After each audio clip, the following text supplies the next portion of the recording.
Good morning, good evening. Hello, beloveds. This is Con. This is episode 3. This episode is actually not gonna have Liddy in it. This is me working. Okay, I work at a hospital in Michigan.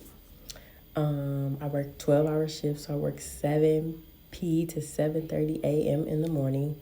So basically, I'm a unit secretary. So this is the only job that can fit my schedule with Linux. But since I've had this job, I have had another job before this where I worked 11 to 7.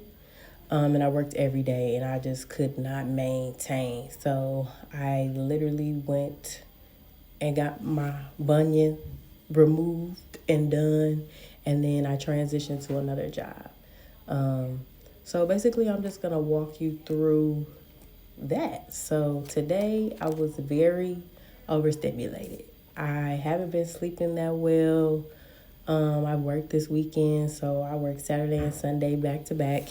Yesterday I had one day off, so now I'm back at work again.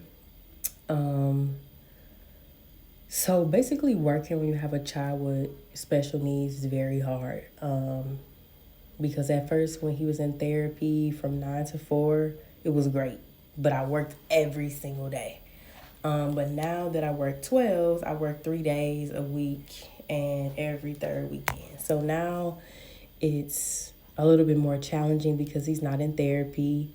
I'm constantly on the phone talking to case managers, therapy centers, insurance companies, doctors, and it's very tiring. And these people are only up, during 9 to 4. So I have to force myself to get up, to make the calls, to check my attitude because today I was completely overstimulated. Like Lennox, I don't know what he was on today, but on 10 and 11.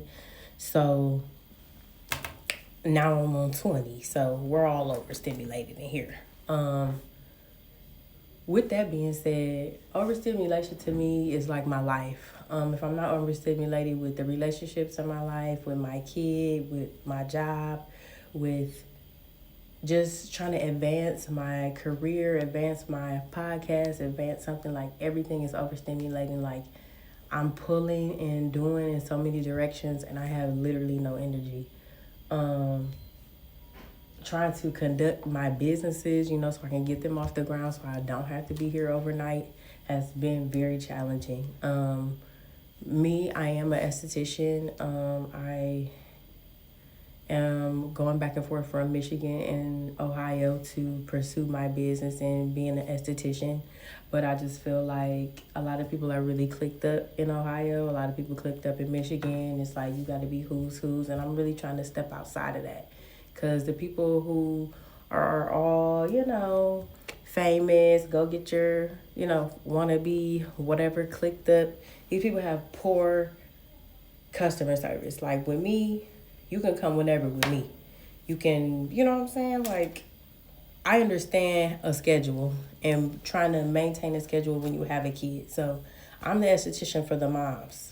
So if you want to come after you put your kid to bed, cool. If you want to come before your kid wake up, cool. If I'm off of work, I can get it done. We could manage schedules. If you don't mind my kid being there, he'll be there. So I'm very open to, scheduling. So if you are interested in getting your face, your intimate wax, your eyebrows tattoo, all of that, hit a sister up, okay?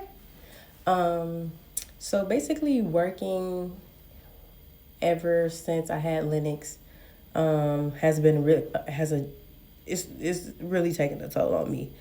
I am usually working during the day, so having to work night shift has really shifted my attitude. I'm not even gonna lie to you. And I don't even know how to explain. Like, I don't want to talk. My phone be on do not disturb. I miss so many phone calls, opportunities, and things like that because I be asleep. Do not disturb me is my favorite friend. The friend that don't talk back, the friend that gives me rest, all of that. So, when I was in Ohio, I had a job at Cleveland Clinic. Cleveland Clinic transitioned me to working at home, worked at home for 2 years, and while I was pregnant. So when I came off of that, I didn't really want to go back to that job, but I found another job. My doula found me another job. It was working remote. I worked with the kids with Job Corps. The contract ended, got into it with a coworker. It was a disaster. So I had to go back to Cleveland Clinic. Went back to Cleveland Clinic, worked downtown, worked in Warrensville. I mean, I worked everywhere. But I was working night shifts. So maintaining to have Lennox and have him at home and then transition him to a school that was going to accommodate him or a therapy that was going to accommodate him was hard because not everybody takes Medicaid and not everybody, you know what I'm saying, wants to accommodate your child. So people who never had autistic kids before or never had a child with special needs at their center, like it was just hard to get somebody to get on my side. I do want to shout out Miss Malika and Miss Tori and Miss Sharon because they fought for my baby when he was in Ohio at the daycare. They treated him like he was completely normal. He literally excelled there more than anywhere that he went. They potty trained him. Thank you. Shout out to y'all because I wasn't doing it right. Because they were with him a majority of the day. Okay, hold on, y'all. I'm getting a call. Hi, this is Calm. How may I help you?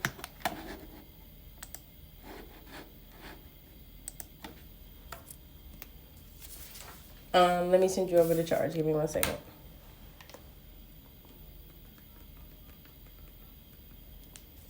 So they potty trained him, so because he was there majority of the day, and then I worked nights and then part-time, and then I worked at Macy's in the fragrance department. So I had 2 jobs, okay, busting my butt trying to get there for my kid.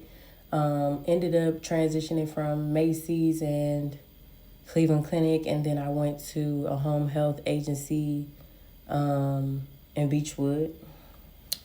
Met one of my good girlfriends there, literally Camille. Thank you. Shout out to you, Camille. Camille literally, I think we were there to meet each other because she literally helped me through that whole transition. She wasn't hating. I know it's a lot of black girls out here and you know what I'm saying? They don't really be on your side, but this girl's on my side. She was offering to watch Lenny, didn't even know Lenny. She was, there for me during that time. So at this time when we were both working together, I was late every day because I had to take Lennox to work. His dad had to be at work at a certain time, so I was sacrificing to be late. And so I let my manager know that the first manager that I had that hired me, then she left or whatever happened, the case was. So when I got my new manager, she supposedly was supportive of it, but I got fired for not being on time in my attendance when they knew I had to take my kid to school. So it's just little stuff like that that's very irritating. Here, the job I'm at now, my manager was super cool. Anytime I need anything, she was there for me. She let me take off when he was sick, when he was this and that, and she never penalized me. So now that we're getting a new manager, we don't know how that's gonna work. But like I was saying, being overstimulating to me is just everything is working against you. So today, I'm sleep deprived. That's the number one thing for me because I am used to taking a nap at the crack of dawn. Like I'm the queen of a nap. Okay, I will take a nap here, there, wherever. After I had Lennox, I was a sleepy bear. Like before that, I was taking naps, but like after I had him, baby, I'm going to bed. I have my blanket. Do not disturb me. Going to bed. Okay, so me not getting any sleep or getting 8 hours or getting that 2 to 3 hours of nap, like, is really taking a toll on my mental. I was in therapy, my first job and my second job and the job that I got discharged from in Ohio. And I had the support, and I went to grief counseling. I had postpartum really bad after I had Lenny, because I was alone. Like, I was in the house with Lenny 24/7, like, didn't go anywhere because it was still after COVID. Nobody came over because I had a fresh new baby. You know what I'm saying? My sister was driving to and from Michigan. My mom was driving to and from Michigan. My dad would come when he could because everybody works, you know what I'm saying? So it's like you can't really pause your life because I'm going through it. I lost a child during this transition, passed out. Like, I literally was going through a lot. And I just feel like a lot of people say that they're there for you, but they're really not. So when these moms are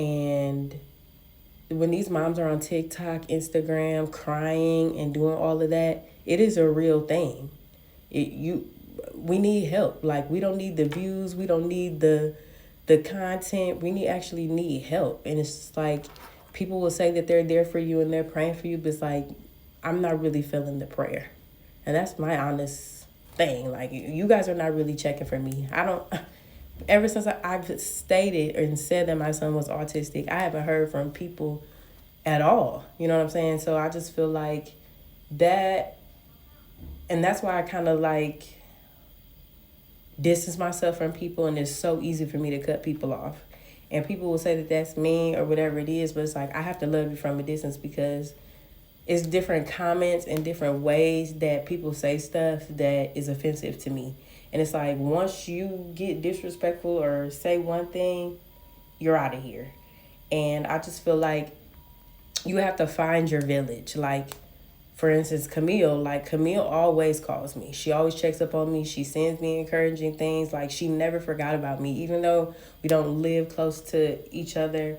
My friend Chad, he has lost his mother, and he still checks on me. He calls me every day. Like, even before he lost his mother, like, he always was there for me. Like, constantly. Like, my other friend Andrea, she was there. She's have got Lenny, took Lenny, whatever. My friend Janine, she was there for me. Her sister has a child with special needs, and so she's trying to figure out and get different sources and resources for me. So I just really appreciate this little village that I do have, because I don't know what I would do without them.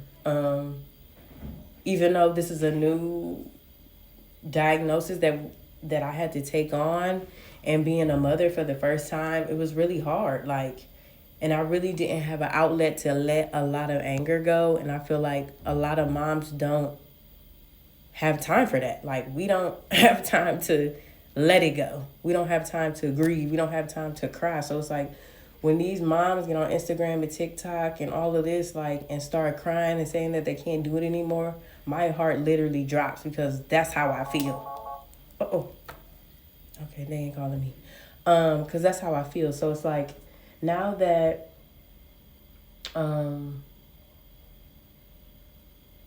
I've got to a point where I feel like I can handle it, then something else comes. It's like, if he wasn't sick with an ear infection, if he wasn't sick with this coming from here, or, you know what I'm saying, he bumped his head here, I'm getting a call from this and that. And it's like, it's never ending, because I can't just worry about myself. You know what I'm saying? I constantly have to worry about, is somebody doing something to him? Is he going to talk? Am I going to miss his first words? Am I going to, you know what I'm saying, if a milestone in his life? And that's another thing. Like, my doula was there for me, like, right after I had Lenny. Like, she took Lenny from me.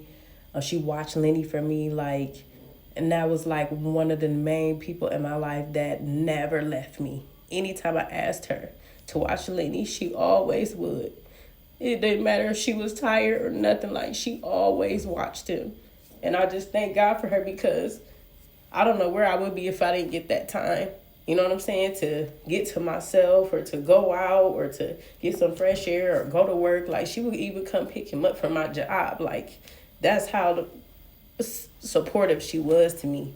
So having those people like that really actually care about me and make sure that I'm okay means a lot to me. So when people come in my life and they want to give this unsolicited advice and, you know what I'm saying, you should do this, or such and such has autism and they do this and that, and it's like, that doesn't mean anything to me. It means more to me if you're there, if you help, like, you know what I'm saying, like if you come for me and my kid, that's what means something to me. So also in being like overstimulated, it's like my child, I just want to talk about him for a second. He doesn't know no better, but he is the smartest kid I've ever met in my life. He may not have the words yet, and we're getting to him, but my baby is literally so smart. He knows everything. Anything that I teach him, he takes it and he goes to the next level. But it's also overstimulated because, like, I have to have patience with him. Patience with him with reading, patience with him with writing his name, patience with him, you know what I'm saying, brushing his teeth, like the little things that I think he should already grasp. Sometimes he needs a break. And sometimes I feel guilty because, like, why did it have to happen to my kid? Like, you know what I'm saying? Like, I never was expecting this.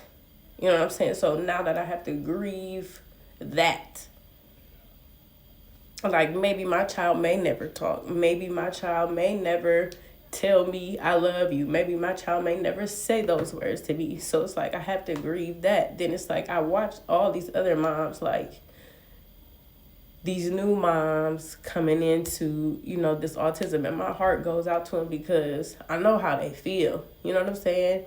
And I feel like it was very isolating to have a child during COVID. You can't be around your family, your friends. You can't go to the little classes. You can't have nobody in the room with you. So it's like, that was my experience, and I know it was some other moms' experience as well.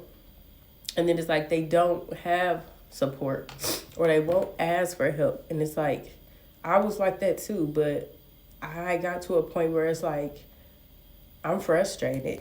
You know what I'm saying? I don't want to take it out on my kid. I don't want to take it out on anybody because this literally is nobody's fault. Like, God gave me this child for a reason, and I'm really trying to figure out what that reason is. Like, I always ask God why. Every time I get frustrated, every time somebody turns them away, every time I call the insurance company, every time I reach out and keep striving to make sure that he has everything he needs, I'm just talking to God like, what am I supposed to do now? You know what I'm saying? Because he's the only person that can help me through this. Not no friend, not no doctor, not nobody. Like, yes, they're vessels into helping me, but like only God will show me what Lennox's purpose is in his life. So, sorry, I just got a little emotional, but So finding your village is the number one thing. Finding help and resources for your kid is the second thing. I suggest getting a therapist. I had a wonderful therapist. I hope she's still taking people when I transition back to Ohio, but she really was there for me. Like, I anticipated talking to her, you know what I'm saying, because this is the only person that didn't have an opinion, who didn't try to tell me what to do. She supported me in being better and getting support for myself. Finding the advocate, finding other moms that have autism, you know, and for the longest, I never wanted to post Lennox doing anything. I never wanted to post Lennox stimming or acting out or doing anything because I wanted him to keep him to myself, but I can't get help like that. I can't get access to things that I need like that. If nobody knows what you're going through, they're not going to be able to help you. And I feel like if you keep yourself in that same cycle, you're gonna go crazy. You're gonna reach your breaking point. And I don't want that to happen to any of y'all. Even moms who kids who don't have special needs. It gets to a point where it's overwhelming. And no shots to the dads, but they'll never know what it is to be somebody's dependent all the time. Somebody's dependent on you to do everything. One moment, please. Hi, this is Kyle. How may I help you?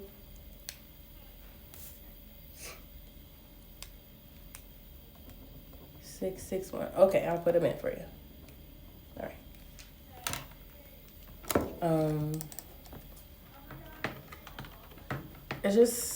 It's a very,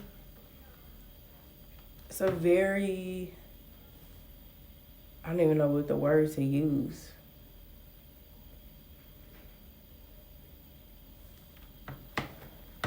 It's a very messed up diagnosis.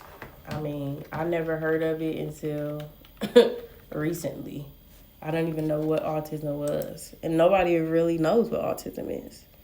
But I just want all of the moms with special needs not to swallow in isolation, not to swallow in being silent, not to suffering in silence. I just want y'all to find your voice and find your help, because you are somebody outside of your kid's diagnosis. You are somebody, you are your own person. Yes, you're a mom. Yes, you're a sister. Yes, you're an auntie. Yes, you're a manager, a CEO, an entrepreneur. Yes, you can be all of those things.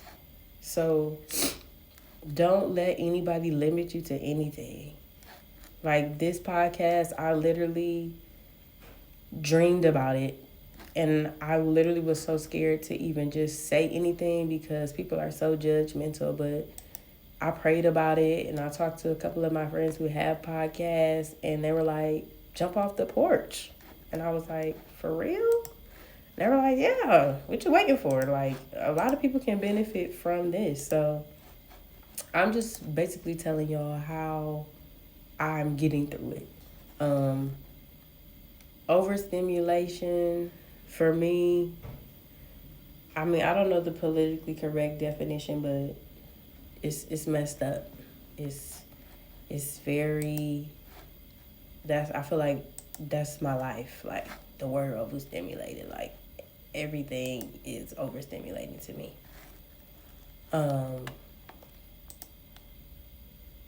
I haven't been in therapy in a while, and I know that's really bad, but I just don't have time.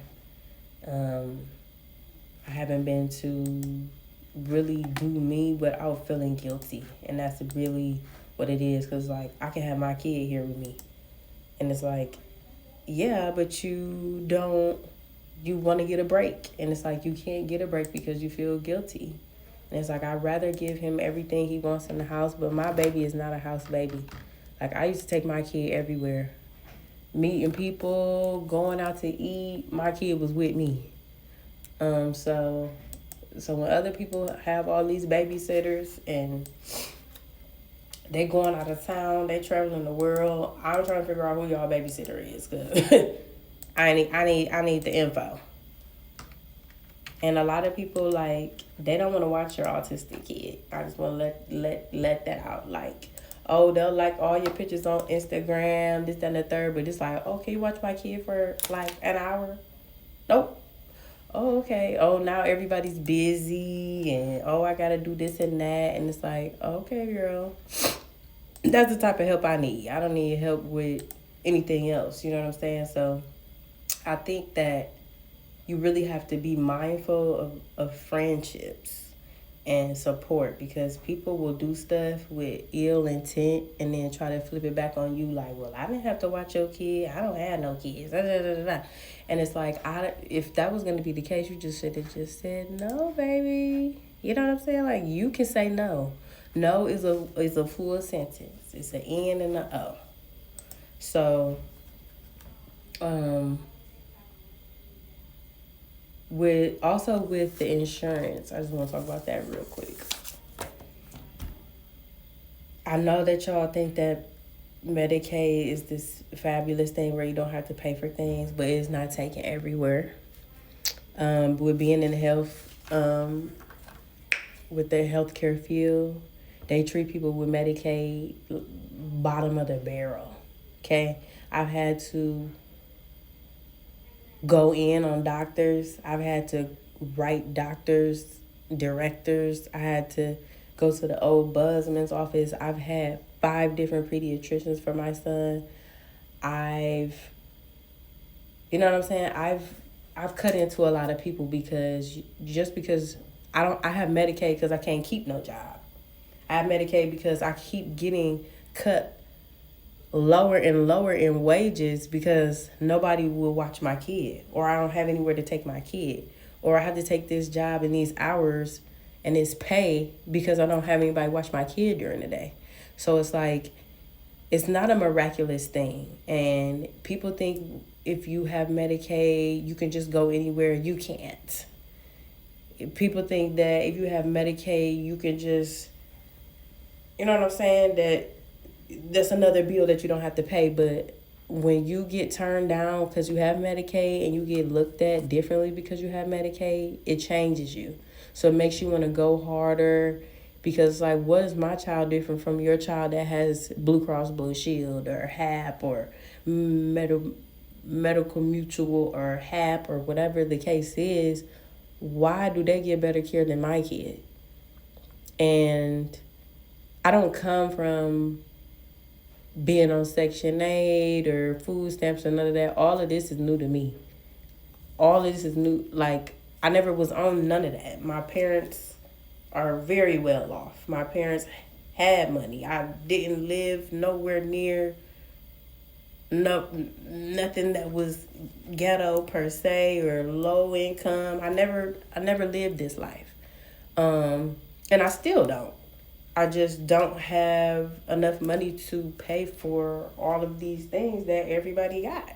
You know what I'm saying? I'm not going to spend $200 out of my check to pay for insurance, and I still got to pay out of pocket for stuff. And since he has a disability, he automatically gets on it. So why do y'all want to punish the child? And trying to find a doctor that is actually compassionate for kids with autism, trying to find a doctor that actually wants to find out ways to lessen moods and appetite and sleeping, and it's very hard to find a doctor that is going to care for your kids. So Medicaid is only good for not paying for it, in my opinion. It's helped me out too because I can be on it as well because I have a child with a disability. But if I had the top insurance, I'm still paying out of pocket for something. Thank God he's not on any medication and he doesn't have diabetes or a life-threatening allergy or anything like that, because I would really be even worse off of not sleeping, or, you know, because there are kids that have more than just autism. They're missing a chromosome, or they can't walk, or they have a brain defect, or like they have a lot of stuff going on that Medicaid won't pay for, or only pay for half and not the other. So it's a sticky thing. It's like, to have it is cool, but how far is it going to take your kid is another. So I just want y'all to be mindful before y'all open y'all mouths. That's really the thing. Like, don't really speak on stuff that you really don't know. And that's the biggest problem I have. And that's why I really cut a lot of people off, because my child means everything to me. And when somebody has something smart to say, or they're not giving educational advice, it really just turns me off. And I think you should just pray before you give advice. I think you should just go to the Lord about it before you talk to me about it. Because if the Lord told you to say that to me, me and the Lord got to have a conversation. Me and Laura we gotta, you know what I'm saying? We gotta get to the room, the upper room, because, huh? And so, another overstimulating thing is the therapy. Okay, I know therapy is a touchy subject, but we finna get on it. ABA, speech, and OT are things that my son supposedly lead. His gross motor skills, impeccable. His matching, impeccable. Speech, I'm trying to figure out, why does speech therapists only do stuff for 30 minutes? How is my son supposed to grasp something 30 minutes for 3 days out the week? What is he supposed to be saying? What are you guys doing in those 30 minutes that's supposed to get him to speak? Because that don't make no sense to me. But you give ABA, which is the applied behavioral analysis. My son doesn't have behavioral issues. He's not banging his head against the wall. He's not hitting other people. He's not combative. He's none of those things. So the fact that they give hours to ABA, OT, speech, physical therapy, cool. But you should give that same grace to the speech therapist, because my son cannot grasp nothing in 30 minutes. Because it took us, 2 months to know all of our ABCs? My mommy, please. Henry for Rochester, how may I help you?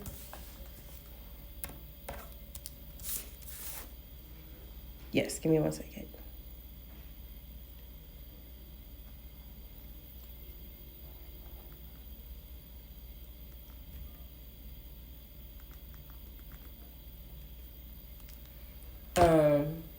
So I wish that they would change the speech therapy allotments, okay?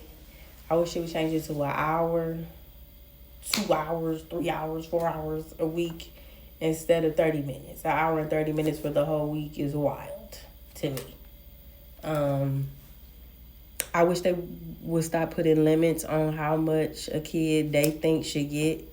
I feel like if they should accept Medicaid everywhere for kids with autism, because I know this is a whole money grab with this autism thing, but it's like parents are really struggling. Parents don't have a lot of time to work if you guys don't take the kid before 8 o'clock. How am I supposed to be at work at 8 o'clock and have to be at therapy at 8 o'clock? So it's like, it really doesn't give a lot of room. The jobs are terrible. The management people, terrible. All of these rules and regulations about getting the time. If I didn't want to be at this job, I wouldn't apply for it. If I didn't want to get some money to pay my bills, I wouldn't be here. So I just feel like that whole tardy, late, can't show up, don't want to show up is very weird to me. And then it's like, you expect me to get my kid here at 8 o'clock. We got to be picked up before 4. So I'm already going late to work to drop him off, leaving early to pick him up. Like, nobody's going to keep, you know what I'm saying? Nobody's going to keep doing that. I really don't trust the transportation people, because I'd rather drop my kid off and pick him up, or my mom or my sister or his dad or anybody before he get on the bus. I just don't trust bus drivers. I never really got on the bus. I always had a car. My mom picked me up, so I was raised like that. So that's how I want my kid to be raised. Like, your mom's coming to get you and your mom's picking you up. So, but the therapy, I just feel like they need to have a little bit more leeway for parents, or the timing for the parents, because like, how do you get a job if you're the sole provider for your kid? How do you keep this job? And it's like, the job market needs to help people with kids with autism or any special need. You know what I'm saying? And the biggest thing for me is, how do I supposed to work and get this kid to where he needs to be? How do I work and not think about this kid all day, not trying to rush through my job and do my job effectively to get to my kid? Like, because I have to go get my kid at the end of the day. I can get another job. I mean, I've ran through jobs since I had this kid, before I had this kid, and I'm still doing it because I have to find a schedule that's gonna fit for me and my kid. Like, me working nights is the only thing that will do it. 12-hour shifts, hate it to death, but here I am. I've been literally working nights ever since after he got diagnosed, because he was at home with me. Nobody really cared. He really didn't make that much noise because he was an infant, so nobody even knew that he was in the room. But when he started crawling, walking, getting into stuff, it was like, oh no, you gotta go somewhere. But then that's another thing. Let's wrap the therapy up and let's get into these daycare centers. Baby, who has $1,000 to put their kids somewhere for a week, a month? Like, where are you guys getting these prices from? You know these kids are not angels. And I'll be the first one to say, my kid is not an angel. And yes, you gotta work with him. And you gotta, you know what I'm saying? He gotta get comfortable with you. But where am I gonna get $1,000 from if I'm barely at work because you want me to come get him at 8 o'clock and at 4 o'clock? Where am I getting this $1,000 from? The state don't give you that much. They give you a voucher, or a subsidy for your kid to be at this daycare, but you still gotta pay something because you make too much money. Is wild. I feel like childcare needs to be taken care of by the state. If you got a kid that doesn't have a disability, y'all should have that for free. And I'm not even trying to break it down. And if you have a child in your classroom with autism, you should be getting paid extra. And that's how I feel. But to ask a parent who's barely making it for $1,000 to keep your kid in the school or in the daycare, wild. Where am I gonna get it from? I don't have rich parents. I don't know any rich parents that are going through that. I know people who are working and busting their butt to keep their normal, air quotes, kids in school, and they're still paying the band. Maybe 2, maybe 3, because they got multiple kids. So the daycare, y'all really gotta stop with that. And then to have a wait list, to have all these stipulations to get in these daycare centers is wild. All the shots. My kid he has maybe 3 shots out of the 70 that they want him to take, because only reason why he got these 4 shots is because he had a really bad ear infections for the first 3 years of his life. And I really feel like that's another reason why my kid's speech is delayed, because he had ear infections. And he was getting mistreated because he had autism. And they kept giving him the same medication over and over again, and I couldn't take it. So I went to the board of the ENT, went to the hearing, went to the audio test, took all of these tests, and they still would not give my baby ear tubes. I had to call to the ENT, director of ENT, to get tubes in my baby's ear. And guess what? He hasn't had an ear infection since he had the tubes in his ear. So what is the difference from getting it when he first had it till now, which I don't understand. So he suffered for almost 3 years, and then when he turned 4, he was able to get the ear tubes, and it's like, huh? Why do I have to wait so long? Why do my kid got to suffer? Because he got Medicaid? Why do my kid got to suffer because y'all keep giving him the same medication and it's not working, and so nobody thought to give him nothing else? Like, I got to fight tooth and nail. I got to take off of work. I got to figure out what insurance is going to even take him to get the surgery. Like, it just be too much stuff going into it. And it's like, they don't tell you none of this. When you become a mother, they're going to leave you high and dry. Your aunties don't say nothing. Your big cousins that had kids don't say nothing. And you watched all their kids. Or your brothers and sisters that are older than you, that you didn't grew up with, your nieces and nephews, they don't say a word about none of this stuff. Nope. Even the kids that don't have special needs, they still don't say nothing. Like, you might have to you might gotta go to court. You might gotta just get on child support. the woman might have to shake files, but I'm not even talking about the man. I done heard stories about the girl paying child support. So I'm really the generation. That's why I named it millennial, because Millennial Peace Podcast, because the millennials have been through enough. We've been through enough. 9/11, the COVID, all the tsunamis, hurricanes. I mean, just constant stuff that we go through. And it's like, y'all could not warn, not send an SOS. Like, and yes, every child is different. And yes, but y'all didn't say a word. And then these new grandmas, they don't want to help do nothing. Oh, I'm tired, because y'all raised your older kids, children. And now they're of age, so now y'all don't want to do nothing. So it's like, where do I get the help from? My grandma is almost 90 years old, or she will be 90 years old. Do you think that she's about to watch my kid with energy of a 5-year-old? No, she's not. Do you think that my auntie, who is in and out of the country, is gonna watch my kid, or is gonna send for my kid? Nah. Do you think that my uncle, who is suffering through his own thing, is coming to get my kid? Because he's not. Hi, this is Kyle. How may I help you? Oh. Hi, this is Kyle. How may I help you?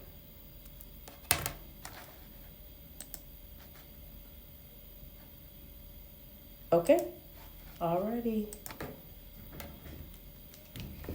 So that'd be the other thing. Like, these generations, like, they don't get it. It's like, oh, well, he'll be all right, or we'll pray for him. And it's like, it takes more than that. It takes a village. And I'm not really seeing the village.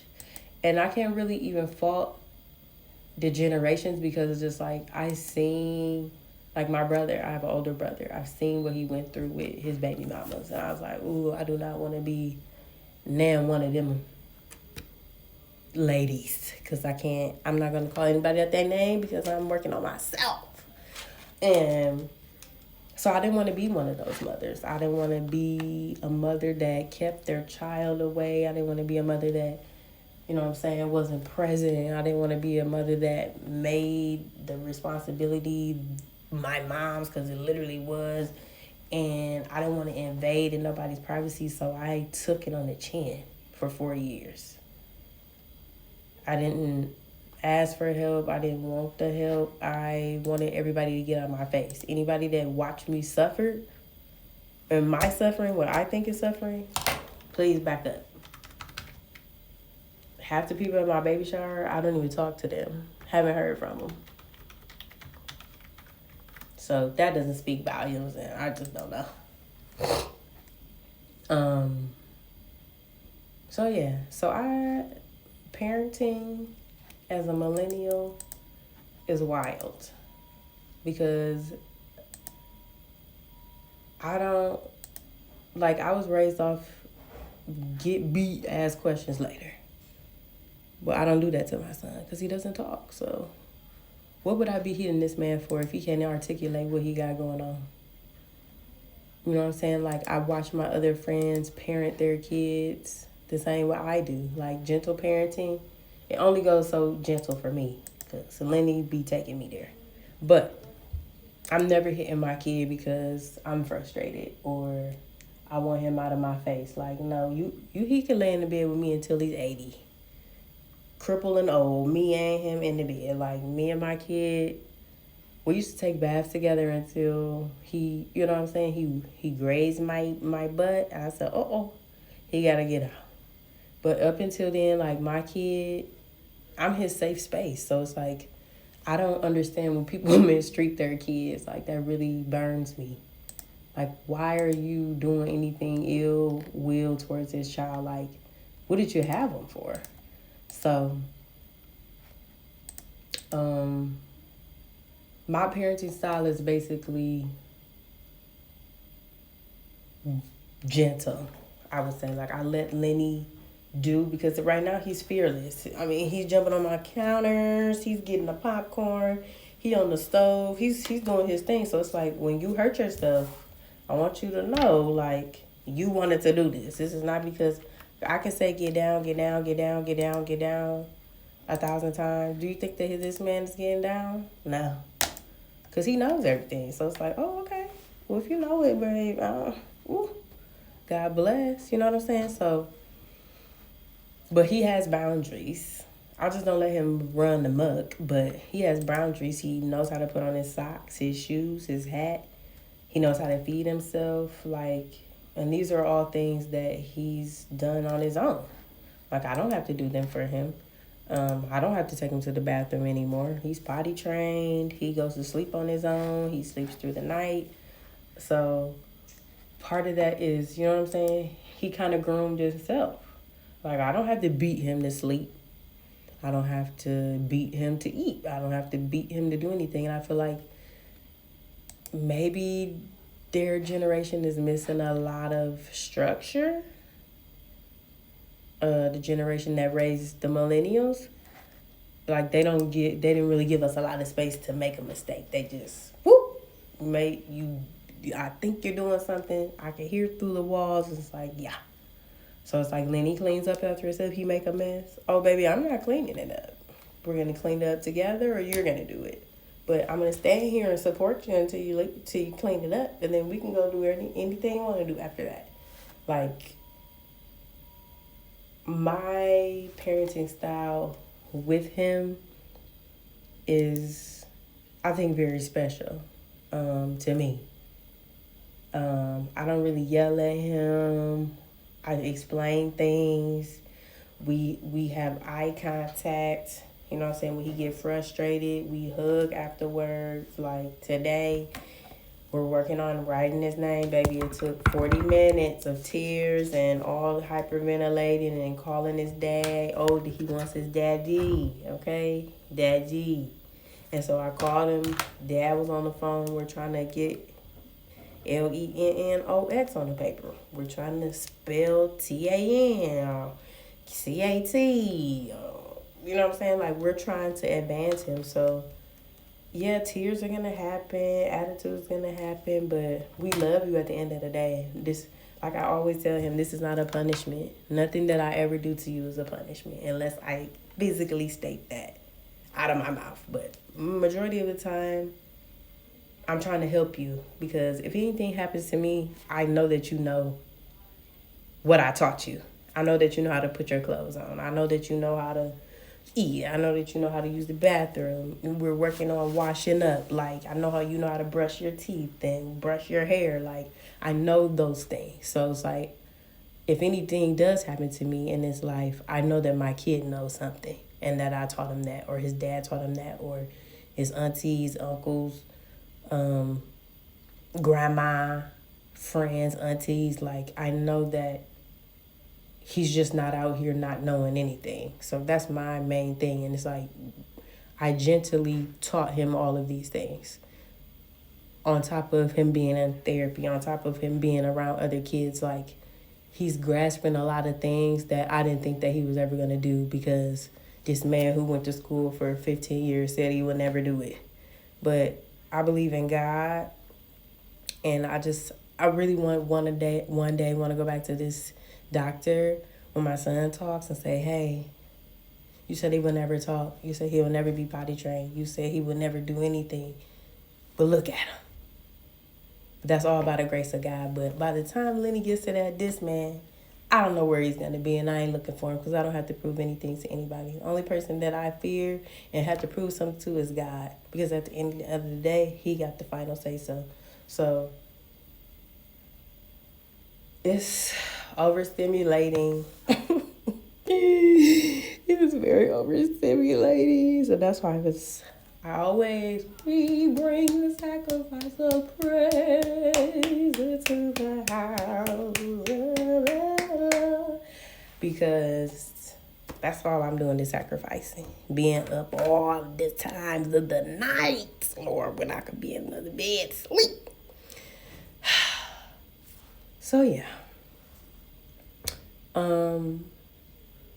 I just thank you guys for listening, because you really don't have to listen to this, but I just tell a friend to tell a friend about it, okay? You know a mom that has autism. I know you know at least one or two. Tell her about the podcast. You want to be on the show? Reach out. You got a topic? Let's talk about it.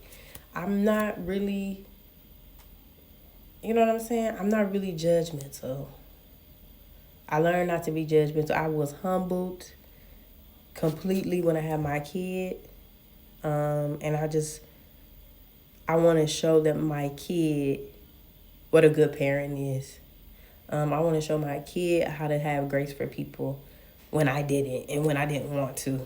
I want to show people that you can have healthy relationships and have a kid with autism and be a millennial parent.